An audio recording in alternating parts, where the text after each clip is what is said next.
Selamat datang di channel Antonia Reman MPDE. Selamat datang di channel Antonia Reman MPDE. Jurnal Refleksi Dwi Mingguan Modul 2.1 Pembelajaran untuk memenuhi kebutuhan belajar murid. Antoni Harman MPDE CGP 10 SMA 1 90 Simulasi. Fasilitator Hendra Tanujaya, pengajar praktik Herlina Wati. Berikut ini beberapa kegiatan pendidikan calon guru penggerak tanggal 6 sampai tanggal 22 Juni 2024. Merdeka mulai dari diri, eksplorasi konsep, ruang kolaborasi, demonstrasi kontekstual, elaborasi pemahaman, koneksi antar materi, aksi nyata. Kegiatan pendidikan calon guru penggerak pada modul 1.1 telah selesai. Pada minggu ini, CGP mulai dengan materi baru pada modul 2.1 memenuhi kebutuhan murid melalui pembelajaran berdiferensiasi. Sistem pembelajaran masih sama dengan modul pembelajaran merdeka. Model refleksi modul 2.1. Jurnal refleksi kali ini menggunakan model 4C yang dikembangkan oleh Richmond Scott dan Merchant 2011. 4C merupakan connection, keterkaitan materi dapat dengan peran CGP. 2. Challenge, ide, materi atau pendapat dari narasumber yang berbeda dari praktik Anda jalankan selama ini. Konsep, ceritakan konsep-konsep utama yang Anda pelajari menurut Anda penting untuk terus dibawa selama menjadi CGP atau bahkan setelah menjadi guru penggerak. Change, perubahan dalam diri Anda yang ingin Anda lakukan setelah mendapatkan materi pada hari ini. Connection, keterkaitan materi yang didapat dengan peran Anda sebagai CGP. Kegiatan pendidikan CGP pada modul 2.1 diawali dengan pretest. Pada hari berikutnya, kami mempelajari modul 2.1 memenuhi kebutuhan murid melalui pembelajaran berdiferensiasi dengan angka penugasan merdeka yang tersedia di LMS. Sebagaimana diungkapkan taxonomy Tomlinson, pembelajaran diferensiasi adalah usaha guru untuk menyesuaikan proses pembelajaran di kelas untuk memenuhi kebutuhan belajar individu murid, untuk memastikan bahwa siswa memiliki kesempatan belajar dengan maksimal dengan menyesuaikan konten, proses, produk, dan lingkungan belajar sesuai dengan kesiapan minat dan profil belajar siswa. Untuk implementasinya, pembelajaran diferensiasi memiliki strategi yaitu diferensiasi konten, produk, dan proses.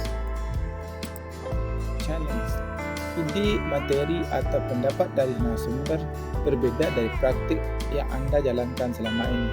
Sejauh saya belajar modul pembelajaran berdiferensiasi ini, ada beberapa hal positif yang lahir dari praktik saya selama ini. Hal tersebut antara lain: 1. Setiap orang di kelas akan dihargai, akan menyambut dan merasa disambut dengan baik. 2. Setiap orang dalam kelas tersebut akan saling menghargai. 3. Setiap murid akan merasa aman dan nyaman. 4. Ada harapan bagi pertumbuhan dan berkembang ke arah peningkatan kualitas belajar. 5. Guru mengajar untuk mencapai kesuksesan atau keberhasilan guru dan murid. 6. Adanya keadilan dalam bentuk nyata atau setiap murid diakomodir dengan baik. 7. Guru dan murid berkolaborasi untuk pertumbuhan dan kesuksesan bersama. Konsep, ceritakan konsep-konsep utama yang Anda pelajari dan menurut Anda penting untuk terus dibawa selama menjadi CGP atau bahkan menjadi guru penggerak. Konsep-konsep penting dalam penerapan pembelajaran berdiferensiasi akan saya pelajari lebih dalam di ke depan bagi kebaikan murid saya antara lain. 1. Berpusat pada siswa. Artinya, dalam pendekatan ini fokus pembelajaran berada pada minat, kebutuhan, dan cara belajar. Siswa berada di tengah-tengah kegiatan pembelajaran, dan guru bertindak sebagai pendukung dan pemandu dalam proses pembelajaran. 2. Berpusat pada kurikulum. Artinya berpusat pada kurikulum berarti bahwa tujuan dan standar yang ditetapkan dalam kurikulum tetap menjadi panduan utama, tapi metode, kecepatan, dan pendekatan pengajaran disesuaikan untuk memenuhi kebutuhan individu siswa. 3. Strategi pembelajaran diferensiasi yang meliputi strategi diferensiasi konten, proses, produk yang dibedakan sesuai kebutuhan belajar individu. 4. Penilaian berjenjang Tier Assessment. Artinya pendekatan evaluasi dalam pendidikan dirancang untuk mengakomodasi perbezaan kemampuan, kebutuhan dan tingkat pemahaman siswa dalam sebuah kelas. Konsep ini melibatkan pembuatan beberapa tingkat penilaian yang berbeda, tapi semuanya mengarah pada tujuan pembelajaran yang sama. Change, perubahan dalam diri anda yang ingin anda lakukan setelah mendapat materi pada hari ini. Setelah proses mempelajari materi pembelajaran berdiferensiasi selama 2 minggu, saya merasa perlu melakukan perubahan dari diri saya untuk kemudian saya terapkan di kelas maupun di sekolah. Saya merefleksi diri saya bahwa selama ini saya sudah memahami kebutuhan belajar murid saya yang menjadi tolak ukur saya agar bisa mengenal murid sejauh mana anak merasa aman dan nyaman belajar sehingga terciptanya suasana yang kondusif dalam pembelajaran, juga demi terwujudnya peningkatan kualitas pendidikan sekolah. Dokumentasi kegiatan Modul 2.1 Pembelajaran untuk memenuhi kebutuhan belajar murid.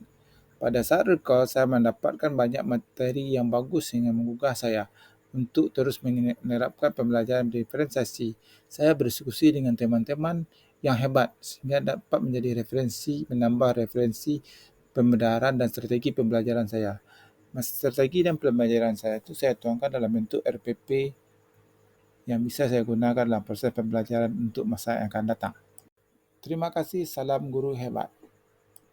Terima kasih, salam guru hebat. Terima kasih, salam guru hebat.